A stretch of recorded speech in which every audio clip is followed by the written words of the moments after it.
nós iremos falar um pouco sobre as crises emocionais contemporâneas e seus conflitos. E com a chegada do século XXI, com a chegada da internet, enfim, e de tantas outras tecnologias, esse século também trouxe uma série de problemas psicológicos, né? Uma série de problemas mentais. A depressão ela é a mais, digamos assim, a doença do século, a doença a ser vencida, a doença a ser combatida.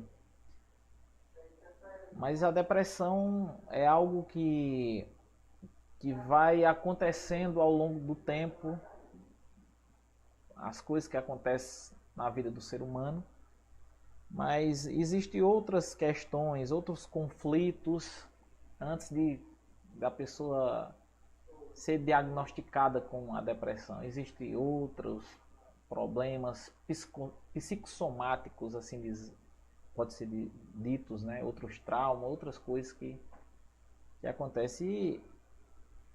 E a gente quer falar nisso, nesse mês, alertando, orientando a todos nós da igreja, aos irmãos e aos amados que nos acompanham também. E nós iríamos falar sobre isso. Primeira coisa que eu queria perguntar para os irmãos, na verdade eu vou perguntar e vou responder, é sobre algumas questões regulares da nossa vida. Primeiro, qual o desejo de todo ser humano? Eu tenho 3 aqui, né? É o desejo de todo ser humano. Mas talvez vocês tenham outros aí, pode colocar aí nos comentários, tá certo? Eu botei ser feliz. É o desejo de todo ser humano ser feliz, né? Quem é que não quer ser feliz? Todos queremos felicidade, todo mundo quer ser feliz. Sucesso. Quem é que não quer ter sucesso? Quando se fala em sucesso, as pessoas pensam em ser uma pessoa famosa. Não somente isso, ter sucesso na sua profissão, ter sucesso nos seus estudos, ter sucesso no seu lar, ter sucesso naquilo que faz. Todo mundo quer ter sucesso na vida. Evoluir.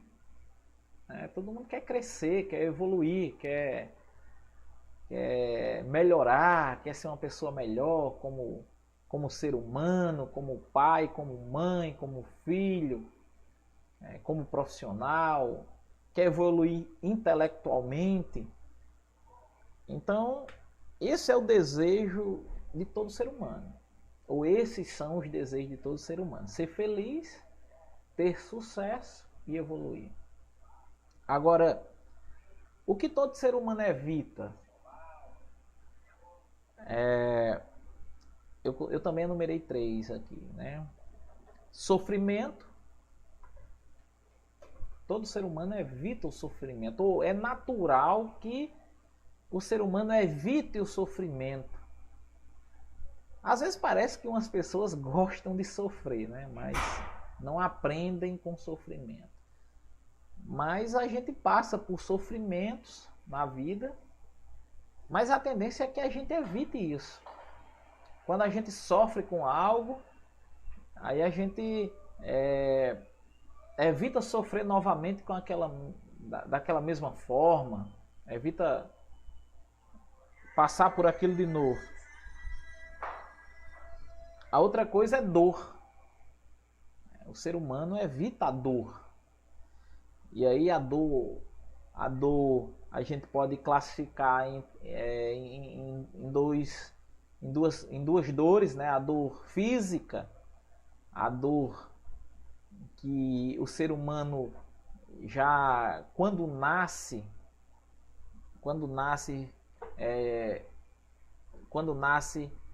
ele já automaticamente evita, que é a dor física, né? A criança ela já tem medo de injeção, porque sabe que a injeção dói, né? De tomar injeção. E a dor a dor da alma, digamos assim, a dor emocional, a dor do sofrimento quando se perde alguém, seja por morte, seja por um relacionamento quebrado, ou enfim, a dor interior, né? Isso a gente evita, o ser humano evita isso. E o medo, o ser humano também evita o medo. Na verdade, o medo é um grande incentivador do ser humano. Ou quando a pessoa está com medo, ou você se retrai, se esconde, ou você ataca. Mas a gente procura se livrar do medo, ou se escondendo, ou atacando, ou superando o medo, porque não é legal ficar com medo, né? Para nenhum ser humano não é legal ter medo. Então essas são as questões regulares da vida. O desejo do ser humano, ser feliz, sucesso, evoluir. E o que todo ser humano evita, que é o sofrimento, a dor e o medo. Agora, o que acontece quando o ser humano não consegue alcançar os seus desejos? O que acontece quando o ser humano não consegue ser feliz, não consegue ter sucesso, não consegue evoluir? E nem consegue evitar o que teme, não consegue evitar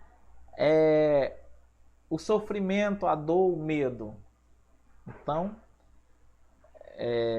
o que acontece é que as emoções do ser humano, elas respondem isso em forma de angústias, de incertezas, e essas emoções elas influenciam toda a vida do ser humano, todas as atitudes do ser humano, né?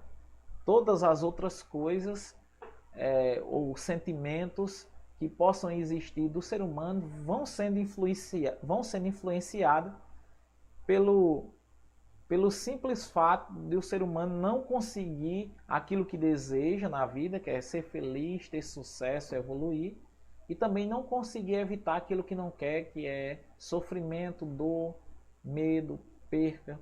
Então, o que acontece é que as emoções vão sendo influenciadas por esses acontecimentos ou pela falta desses acontecimentos em nossas vidas. Então, o que é que vem? Tristeza, né? Aí o ser humano você passa a ser uma pessoa triste por não conseguir ser feliz. E felicidade é algo que é muito relativo, mas o mundo colocou e tem colocado e tem trabalhado muito sobre isso, que ser feliz é ter dinheiro, ser feliz é ser rico, é ter bens materiais. Então, as pessoas quando não conseguem adquirir isso, quando não conseguem se realizar através dessas conquistas financeiras, elas ficam tristes ou elas ficam com raiva de si mesmo e dos outros, culpam os outros por tudo, né? Elas ficam com medo de tentar novamente. E também isso prejudica o afeto, a alegria. Então são esses os sentimentos que são motivados ou influenciados quando o ser humano não consegue conquistar aquilo que deseja. Eu falo de uma forma geral, é claro que cada ser humano tem os seus objetivos, seus sonhos, seus planos, mas de uma forma geral, o ser humano não consegue alcançar isso. Quando não consegue alcançar isso, ele se sente triste, com medo, com raiva dos outros e de si mesmo, da vida, não consegue ficar alegre, e não consegue ser uma pessoa afetiva, nem também receber afeto nenhum. E aí, diante disso tudo, diante desses sentimentos que temos influenciado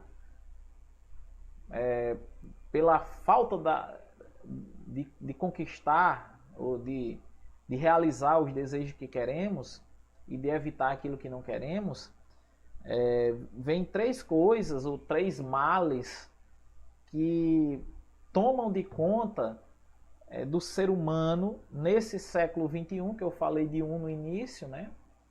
Mas eu coloquei três aqui. O primeiro mal que é influenciado pelas essas sensações, dessas emoções básicas que temos, que já são influenciadas pela falta do desejo, daquilo que a gente deseja. O primeiro grande mal é o estresse. Interessante que até as crianças elas já são estressadas hoje, né? Às vezes eu brinco com as minhas filhas que elas dizem que estão estressadas e eu pergunto pelo qual motivo, né? Porque não tem motivos para estar estressadas. Não precisa se preocupar com o que vai comer, com o que vai vestir, com o dia de amanhã. Mas até as crianças elas já vão aprendendo a serem estressadas, porque os pais são estressados, né? Eu sou estressado, minha esposa é estressada e as crianças vão aprendendo a serem estressados também. E o estresse tem tomado de conta da humanidade de uma forma, pode-se dizer, terrível. No trânsito, ninguém quer esperar o semáforo abrir. E parece uma coisa, quando você está mais apressado, é que o semáforo vai ficar vermelho para você não passar. Só testando mesmo sua paciência.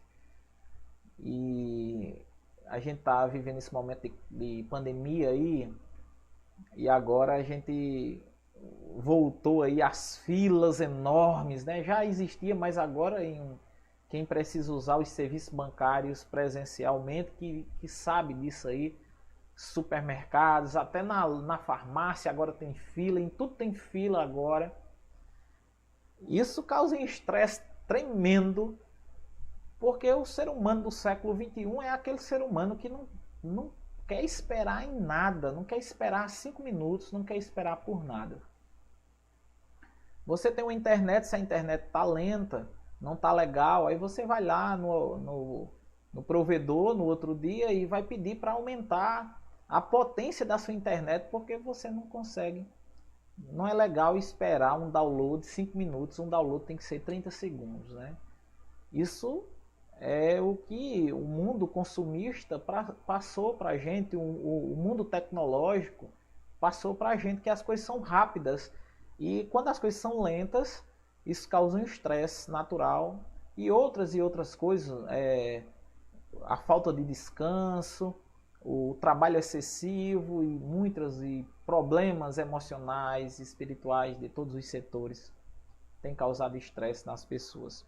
A ansiedade, eu não falo a pessoa ter ansiedade porque amanhã vai viajar. Um exemplo, amanhã vai acontecer uma viagem, vai um passeio. Natural que hoje, um dia antes, 2 dias antes, a pessoa comece a se organizar e fique com aquela ansiedade. Mas eu falo do transtorno de ansiedade, né? A pessoa que é ansiosa por tudo. E tanto o estresse como a ansiedade, eles são fatores que podem evoluir para uma depressão. Que justamente é o último mal aqui, é a depressão. Então, esses são os males desse século: estresse, ansiedade, depressão. E quando a gente olha para os números de suicídio e pessoas que de repente mais próximas que cometeram suicídios, se a gente analisar bem, todas elas tinham no mínimo um desses fatores aqui, um desses males aqui do século XXI. Se não os 3, mas pelo menos um. Talvez não demonstrasse, mas com certeza teriam. E qual a solução para essas questões, né? Porque aqui a gente está falando dos problemas, a gente está falando que isso existe e isso é um fato, isso a gente comprova diariamente, o estresse nas pessoas, a ansiedade das pessoas, pessoas depressivas, deprimidas, pessoas com alguns sintomas de depressão. Eu quero dizer que a grande questão que a gente tem que, antes de a gente entrar na solução, a gente tem que entender que isso são doenças, problemas emocionais, doenças, e tem que ser tratadas por profissionais como qualquer outro tipo de doença.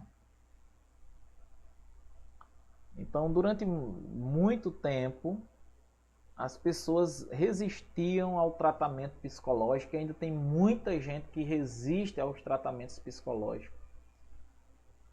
Por entender que não é uma pessoa louca, quem precisa de um psicólogo, ou um psiquiatra, ou precisa de terapia, são pessoas que têm transtornos mentais seríssimos.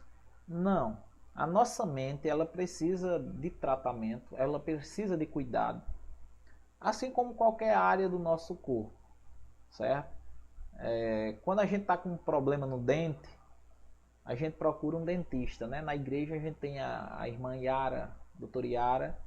Então, alguns irmãos procuram ela ou procuram outro dentista qualquer, né? Outro profissional que já é o seu médico. Quando você está com um problema no coração, você procura um cardiologista e assim em todas as áreas. Mas quando você passa por um problema emocional, quando você perde alguém, você sofre um acidente, você passa por um problema de doença na família, o seu emocional fica abalado, a sua mente fica abalada e ela precisa ser cuidada também. Essa é uma realidade, certo? Mas a gente precisa, para solucionar isso também, a gente precisa descobrir a verdade sobre o problema, a verdade sobre as questões que estão nos afligindo, que estão nos perturbando. Depois descobrir a raiz do problema. Depois a verdade sobre o problema e depois a maneira correta para tratar o problema. Olá, moça! As filhinhas de Sé chegaram aqui, Yasmin e Isabela. Então é isso, irmãos. A solução para essa questão é descobrir a verdade do problema, a raiz do problema, a verdade sobre o problema e a maneira certa de tratar o problema. A gente tem também as fontes duvidosas do problema ou dos problemas.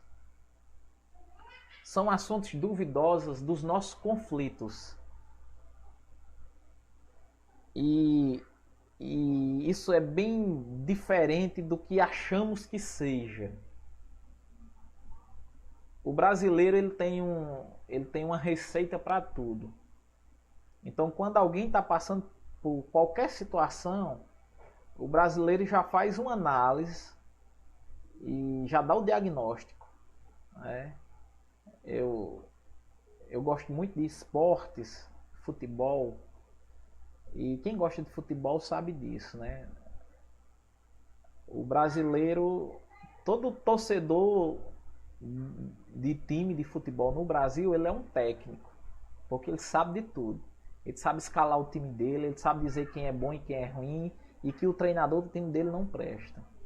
Mas isso é uma característica do brasileiro, de querer saber as coisas, de dizer que sabe, Mas isso na área da nossa saúde, isso é um tanto complicado, porque quando o ser humano se pega com um problema de saúde, uma doença, ele mesmo dá o diagnóstico dele, de repente ele mesmo acha que deve tomar essa medicação ou não, ele mesmo acha que deve deixar de tomar a medicação, de não ir no médico.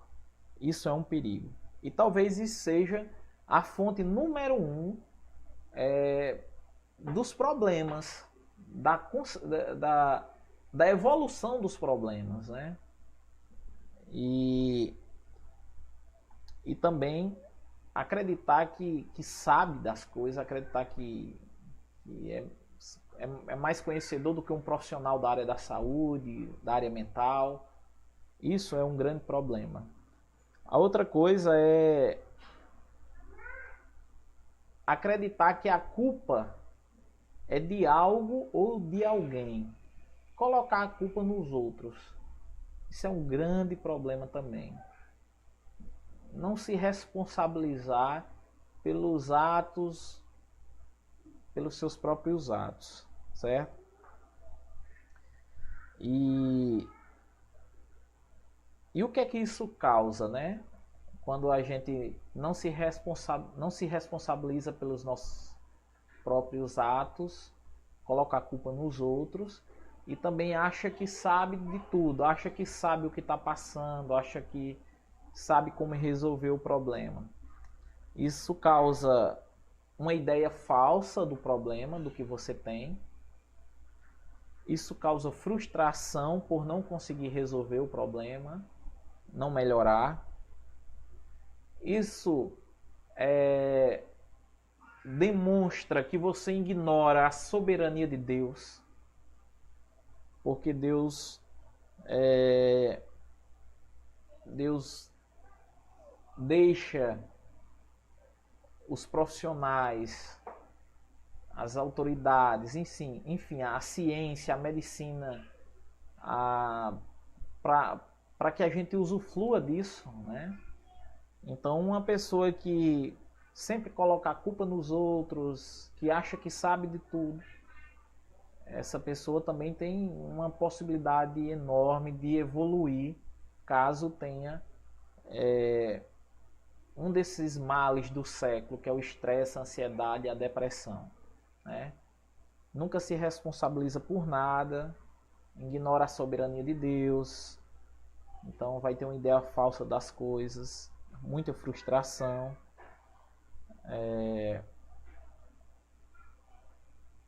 E também ela fica impossibilitada de mudanças no futuro.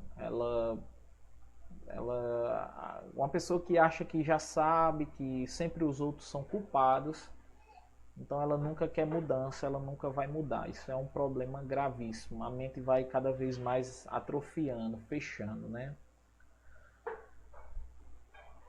A gente diz, diante da Bíblia, que a centralidade de todos os problemas do ser humano é o coração. Então a Bíblia fala muito sobre o coração como o centro das nossas emoções, como ali onde se inicia todos os nossos problemas, é no coração, é no nosso, onde guarda os nossos sentimentos, né? As nossas emoções, onde dali sai tudo que temos no nosso interior. Então, o coração é central devido à definição na palavra de Deus, né? A gente encontra na palavra de Deus as definições exatas sobre o coração, sobre o nosso coração. O irmão Sair leu o versículo 46, versículo 2, onde o salmista pede confiantemente de todo o coração no Senhor Deus. Não é isso? O coração também é central devido à ênfase recebida na palavra de Deus, né? É dado muita ênfase na palavra de Deus. O coração é aquilo que eu não consigo ver nem você, mas é aquilo que Deus vê e conhece. O salmista diz: sonda-me, ó Deus. Deus sonda os nossos corações, Deus vai no íntimo do nosso ser, Deus conhece todo o nosso desejo, os nossos sentimentos mais perigosos. Deus conhece, né? Então Deus vê, Deus sonda e Deus prova o nosso coração. E também Deus vê o problema do coração, né? E a Bíblia fala que enganoso é o coração. Nosso coração é enganoso e por isso nós não podemos confiar nele. Então, muita gente vai simplesmente pelo seu coração, vive a vida pelo seu coração. Então isso tem causado muita tristeza para as pessoas, porque o nosso coração não deve guiar a nossa vida, né? As nossas emoções não devem guiar a nossa vida, e sim a razão. E Deus pode ajudar o ser humano a mudar o seu coração. Já que o coração é a fonte de todo o problema, é o centro de todo o problema, Deus pode pode ajudar o ser humano a mudar o seu coração.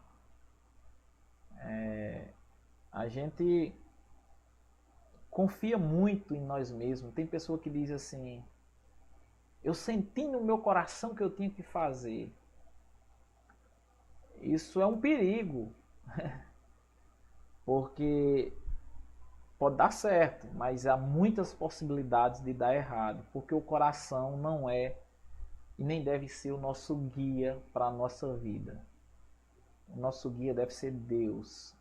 A gente deve sentir de Deus, e isso diante da orientação divina da sua palavra em oração, do que devemos fazer, porque o coração é enganoso. Então, nós estamos no mês de setembro. O ano passado nós trouxemos a doutora Paula, a irmã Paula, psicóloga, para falar sobre o suicídio, a prevenção do suicídio. Foi um momento muito bom. Aprendemos muito com ela. E eu quero dizer para vocês que nós estamos de mãos dadas nessa luta contra o suicídio. E não sinta-se envergonhado ou não sinta-se culpado se algum momento na sua vida você já teve pensamentos suicídios. Você já pensou em tirar sua própria vida. Não se sinta culpado por isso ou envergonhado. Só busque ajuda. Busque ajuda profissional, busque ajuda espiritual. Busque soluções para o seu problema. Reconheça que existe um problema, reconheça que existe uma dificuldade, existe uma doença e precisa ser tratada. Procure ajuda. Jesus veio para transformar a vida do homem. Jesus veio para ser a solução do ser humano. Creia em Jesus, que Ele pode lhe ajudar, Ele pode lhe dar ânimo para viver, Ele pode fazer você encontrar felicidade. Na verdade, Ele é a nossa felicidade. Bem-aventurado o homem que confia no Senhor e tem o seu coração, a sua confiança no Senhor. A oração de arrependimento possibilita o alcance de um coração puro. O ser humano tem que compreender que é um pecador, que são pecadores, que somos pecadores. E o salmista 51:10 diz: cria em mim, ó Deus, um coração puro e renova em mim um espírito reto. Então, a oração de arrependimento, ela dá a possibilidade do alcance a um coração puro, um espírito reto. Peça a Deus perdão pelos seus erros. pelos seus pensamentos, por todos os seus pecados. Agora, quando você pede perdão a Deus, você toma duas atitudes. Você pede perdão a Deus com fé na pessoa de Jesus Cristo. Aí você tem uma primeira atitude. Você descansa, porque você sabe que Deus perdoou os seus pecados. Tem muita gente que comete pecado e pede perdão a Deus. Deus perdoa, mas ela mesma não se perdoa e passa a vida toda carregando o pecado, quando Deus já o perdoou dos seus pecados. Então peça perdão a Deus e descanse no Senhor, Ele já te perdoou. A segunda atitude é, peça perdão a Deus e se esforce para não cometer mais aquele pecado. Certo? Fuja das tentações. Se esforce para não cair mais nas tentações, para não cair mais nos mesmos erros. E aí tem um outro tipo de pessoas também que cometem seus pecados e se arrependem dos seus pecados. Mas aí volta a cair novamente, volta a cair novamente, volta a cair infinitamente. Então, tome uma atitude de mudança, né? Crie uma defesa e fuja dessas tentações que lhe fazem pecar. Deus firma uma aliança completa com os seus.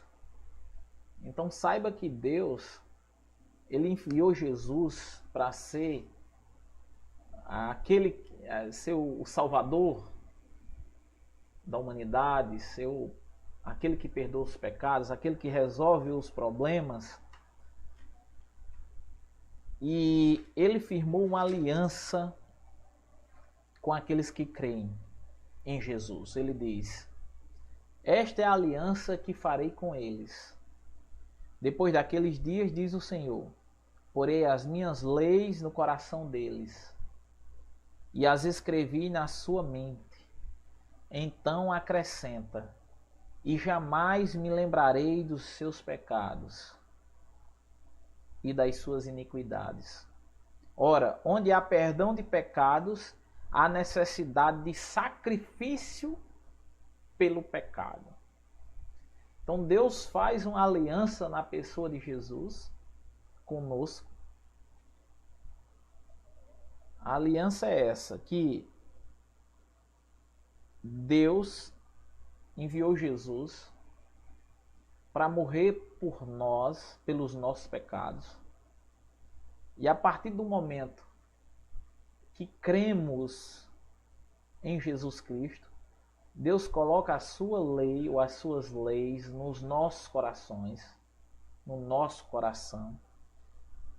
E aí Ele escreve isso na nossa mente, para que a gente não se esqueça nunca. E aí Deus nunca mais irá lembrar dos nossos pecados que são confessados, que nos arrependemos. Mas Ele lembra que onde há perdão de pecados, há sacrifício pelo pecado. Houve o sacrifício de Jesus por nós, mas também há o nosso sacrifício, o sacrifício de fugir das tentações, o sacrifício de se consertar, de procurar ser melhor, de procurar evoluir. E por último, Deus sonda os nossos corações, ou os nossos corações. Hebreus 4:12 diz assim: pois a palavra de Deus é viva e eficaz, e mais cortante do que qualquer espada de dois gumes.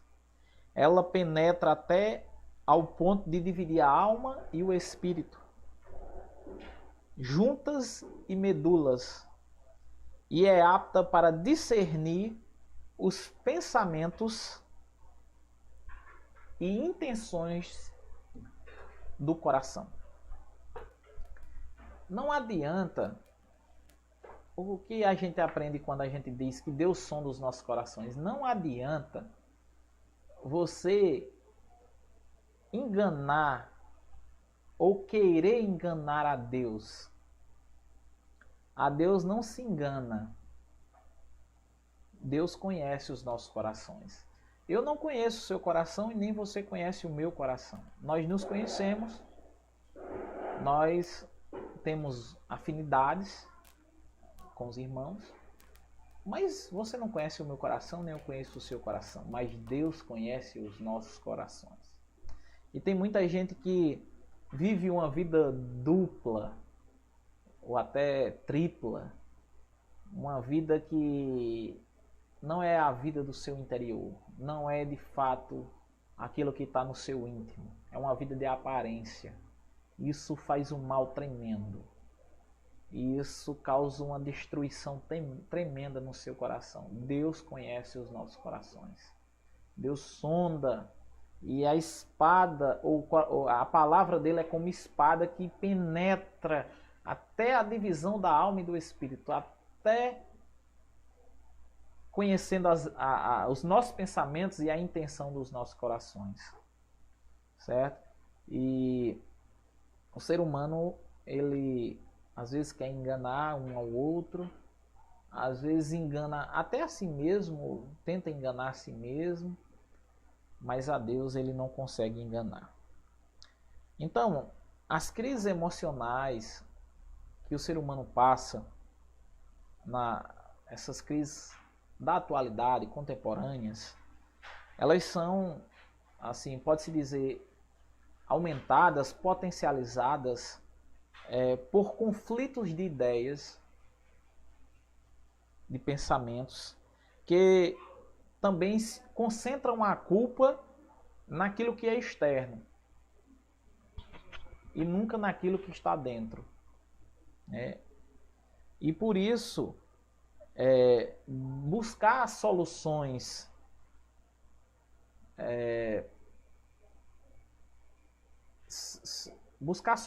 para esses conflitos internos é a melhor solução. A grande questão é que a gente não quer expor os nossos conflitos internos. Acho que é uma das maiores dificuldades do ser humano é se abrir com o outro. É contar o que está passando, o que está vivendo, o que sente, o que pensa. Certa vez eu estava em um avanço evangelístico e já faz algum tempo. Eu morava em Cachoeira dos Índios. A gente era pastor lá e a gente recebeu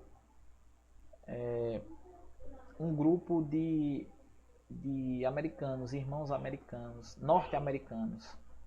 E eles passaram uma semana na cidade evangelizando e a gente acompanhava eles. E sempre quando eles visitavam alguém que tinha algo assim, digamos assim, que chamasse a atenção deles, eles me chamavam para que eu pudesse, como pastor da igreja lá na cidade, ter um acompanhamento mais específico com aquela pessoa. E aí eles, em um determinado momento, eles me chamaram assim, às pressas, né? Começaram a me procurar. Cleidivan, estão lhe chamando em tal lugar. E eu estava recebendo eles, correndo essa questão de logística, almoço, tudo isso, né? Leva para um canto, traz para outro, orientando as ruas, os lugares. E eu demorei um pouco de tempo para chegar até o lugar que eles queriam que eu conversasse com a pessoa. E aí uma pessoa, uma mulher, ela conversando com eles, ela confessou a eles ou contou para eles, não estava aguentando mais o que se passava pela sua cabeça, né? E ali eles pediram para que ela contasse para mim novamente o que estava acontecendo na sua mente, o que ela estava pensando. E ela contou para mim, entre muitas coisas, ela contou que ela tinha pensamentos absurdos, a ponto de pensar, ter pensamentos em pensar em matar o seu marido. Ela se via matando o marido. Ela, na mente dela, ela planejava toda a cena. E a gente conversou durante muito tempo, oramos por ela. Eu acompanhei ela depois, durante uns 3 meses. E graças a Deus essa mulher está casada ainda, continua casada com seu marido. Eu orientei ela também a procurar um psicólogo, fazer um tratamento psicológico. Ela não tinha problema nenhum com o marido de ele agredir ela, nem nada. Eles não tinham filhos. Mas ela tinha esses pensamentos que ela disse que não conseguiam controlar e que fazia mal a ela. Ela se sentia culpada por pensar dessa forma. E nós somos uma fábrica de pensamentos. A nossa mente não para nem um minuto. Pensamos muitas coisas, algumas muito legais, outras absurdas. E o grande desafio é a gente conversar com alguém sobre esses pensamentos. É você se abrir, falar dos absurdos da sua mente, ou dos absurdos da sua intimidade. Quem é você? Quem é você por dentro? Com certeza não é o mesmo por fora. Então esse é o grande desafio. E por isso que muita gente comete suicídio, porque também não consegue fazer isso, não consegue conversar, não se sente à vontade, confiante para conversar. Também nem todo mundo tem condições de ouvir certas coisas e como lidar com as situações, às vezes até piora a situação. Então ore a Deus, converse com Ele, primeiramente Ele é a pessoa mais certa para você conversar com Ele. Depois procure um profissional, um psicólogo, um psiquiatra, faça um tratamento. Procure o pastor, se for da nossa igreja, me procure. Se for de outra igreja, procure o seu pastor. Visualize na igreja, que nós temos na igreja alguns irmãos mais experientes, mais sensatos para lhe ouvir também, mais experientes na fé para lhe ouvir, certo? Mas não fique calado, não fique calada, né? Você não está sozinho, não está sozinho, não passe por isso só. Quando a palavra de Deus ela está enfatizando que o problema do ser humano se concentra no controle dos seus desejos, no seu coração, que governa toda a sua vida, então a gente tem que buscar uma solução para isso, para o nosso coração. E a única solução para o nosso coração é Jesus Cristo. A única solução para o nosso coração é aquele que pode mudar o nosso coração. Tá certo, irmãos? Então, não saia daqui dessa sala de aula, aqui desse canal, hoje à noite, com algo que você, de repente, queria falar. Então, fale para alguém, fale comigo, fale para o seu pastor, se você tiver um outro pastor, se você não pertence à nossa igreja. E entenda que isso é algo que precisa ser cuidado, tratado, e Deus irá lhe ajudar nessa questão. Amém? Que Deus assim nos abençoe por mais essa noite. Nós estamos chegando ao fim. Quero agradecer aqui ao irmão Sérgio Arnaldo, sua família, Cássia, Isabela e Yasmin, que cedeu aqui o espaço do seu lar para a gente estar juntos aqui. Dizer aos irmãos que nós estávamos com saudade desses momentos. Continue em oração por nós. Amanhã nós estaremos juntos, alguns presencialmente, outros aqui online. Amanhã é o domingo que nós iremos realizar a ceia do Senhor.